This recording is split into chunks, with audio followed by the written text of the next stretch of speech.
Package, 4.5 million lang to ah. Kasama transfer title, kasama bakod. Pakita ko sa inyo. Car park, car park. Ayan oh, kita nyo yung itsura ng A-frame. Mga 4 to 5 months yan ginagawa guys. Hanggang dyan yung muhon yan eh. Ito babakuran pa to. Tapos ito, may loft room, high ceiling. Pwede sa resort to. Pwede rin natin kayo lagyan ng ano rito eh, na swimming pool. May swimming pool maker tayo. Dyan yung master's bedroom.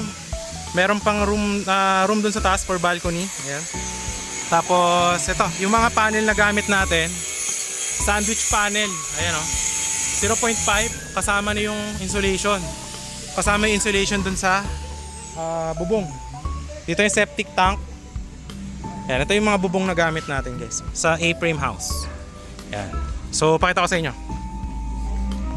Ayan guys, ito yung mga gamit natin na smart board. Tapos yan yung dun sa loft, merong stairs. Ito yung living room. Ayan. Okay na kuya. Ito yung living room. Tapos dito yung dirty kitchen. Ayan, dito dirty kitchen. Okay. Dito, common bathroom. Ayan, ito yung ating living room. Napakalaki. Dito yung kitchen. Ayan, dito. Okay.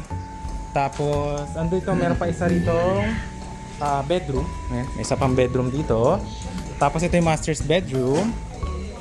Ayan. Ito yung master's bathroom. Okay, ang ganda ng bahay na to guys. Ang ganda ng bahay na to. Tapos dito na yung sa guys, akit tayo sa may hagdan ha. Ito. Ayan.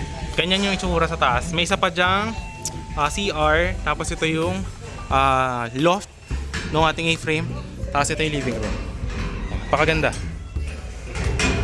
Ayun guys, ito pwede natin gawin to dun sa inyo, yung mga 200 square meter.